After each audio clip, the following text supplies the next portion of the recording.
हाँ सर, मैं जैसे अंबेडकर को ऑब्जर्व कर रहा था आज के टाइम में। जैसे जो आपने कहा ना कि महिमा मंडन हुआ है पिछले 10-11 सालों में प्राइम मिनिस्टर का, तो अंबेडकर का भी रिसेंटली बहुत काफी मतलब महिमा मंडन एक तरीके से देखने को मिला। जैसे अंबेडकर भक्ति के बारे में कहते थे कि bhakti in your like personal life can lead you to salvation, but political life में अगर आप या पब्लिक लाइफ में या पॉलिटिक्स में भक्ति को लेके आते हो तो वो एक डिजास्टर की तरफ लेके जाता है आपको। Autocracy like. हाँ, डिजास्टर या ऑटोक्रेसी जो वर्ड यूज किया उन्होंने।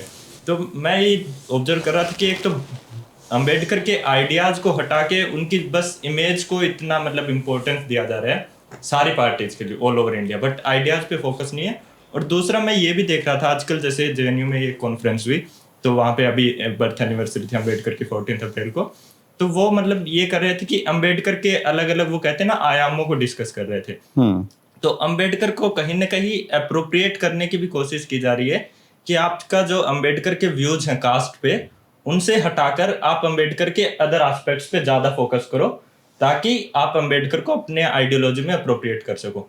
तो आप इसको कैसे देखते हो? दो चीजें। पहली अंबेडकर जी के बारे में। अंबेडकर जी का महिमा मंडन जो है वो बीजेपी की वजह से नहीं हो रहा। वो एक हमारा बेसिकली इंडियन कल्चर जो है वो किसी भी महान व्यक्ति को उसका मूर्तिकरण तो करेगा, ठीक है। हाँ, यदि हरियाणा की बात करें सर, छोटूराम के साथ भी यही हुआ है। और मैं तो लड़ पड़ता हूँ लोगों से, मूर्तिकरण पे नहीं, कि उनके खिलाफ अगर कोई बात बोल दे तो गालियां बकना शुरू कर देते हैं। मैंने कहा ना, अगर उनके विरुद्ध कोई आदमी बात कह रहा है तथ्य वाली, उसका जवाब लाओ। ठीक बात है। सिर्फ ये कि छोटूराम भगवान है हमारा कह के काम नहीं चलेगा, ठीक है। और छोटूराम भगवान नहीं था, आर्य समाजी था पक्का, ठीक है। Same goes with Ambedkar. Ambedkar ji का स्टेटस जो है वो बहुत बड़ा जो हुआ है वो महिमा मंडन की वजह से नहीं हुआ। आइडिया या आइडियोलॉजी जो है वो जरूरी नहीं उस आदमी के जीवन काल में ही उसका फैलाव हो। बिल्कुल।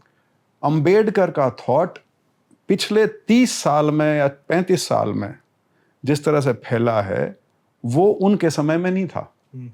उनको पहचान लिया गया था कि बहुत इंटेलिजेंट व्यक्ति है और जो बातें कह रहा है ये बहुत गहरी बातें हैं, देर सवेर यही बातें हैं जो आपके समाज को प्रभावित करेंगी।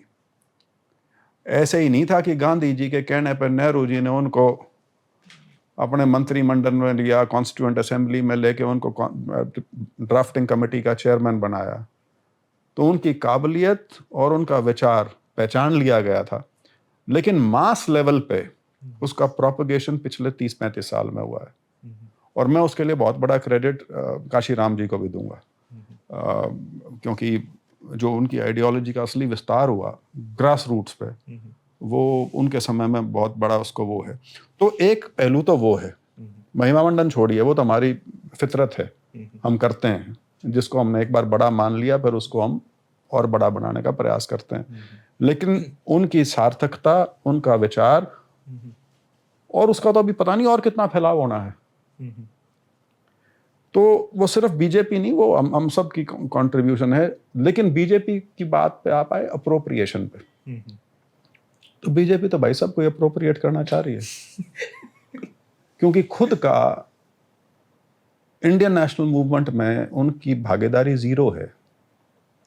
जीरो भी नहीं, नेगेटिव है। बीजेपी नहीं, दूसरे वाले उनका जो मदर ऑर्गेनाइजेशन है, क्विट इंडिया मूवमेंट का विरोध किया था इन लोगों ने, ठीक है। और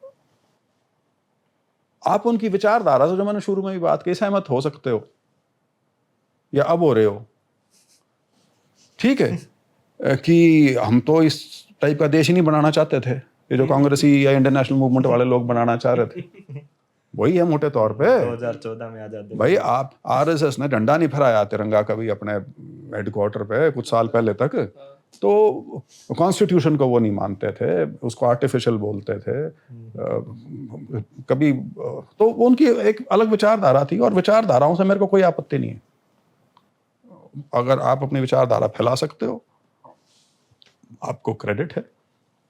मैं उसके विरोध में हूं, वो मेरा मत है।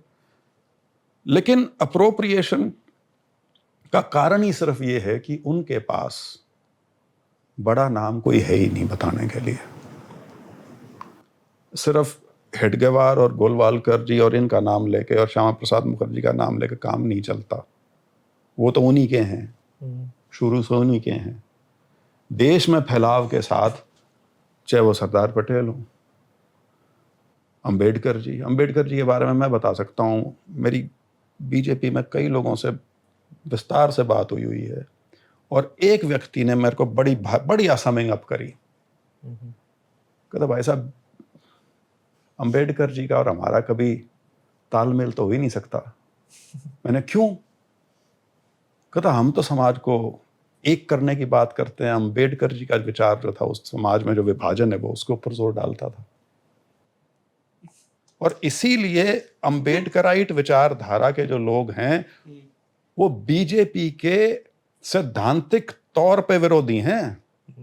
वो सिर्फ यूं नहीं है कि इलेक्शन में वोट देनी है नहीं देनी, वो सैद्धांतिक विरोध है। वो कभी इनके साथ नहीं हो सकते क्योंकि उनके जो समझदार लोग हैं उनको पता है। तो अप्रोप्रिएशन एक चीज है और महिमा मंडन करना वो एक अलग चीज है, लेकिन अंबेडकर की जो रेलेवेंस है आज और आने वाले समय में और बढ़ेगी और ज़्यादा पुख्ता होगी। जो मैंने कहा था शुरू में, स्टेजेस में चल रहा है। पहले एक सोशलिस्ट लोग थे जिन्होंने कास्ट को धुरी बनाया, लोयाइट्स जिनको कह सकते हो। फिर उसके बाद सेकंड फेज कांशीराम जी का आया जिससे उसका और ज़्यादा फैलाव हुआ। और अभी जो कांग्रेस ने बीइंग अ नेशनल पार्टी उसको या उससे मिलती जुलती चीज़ को आगे बढ़ाने की जो एक कवायद शुरू की है, तो इस चीज़ का बहुत फैलाव होता जाएगा आगे आगे।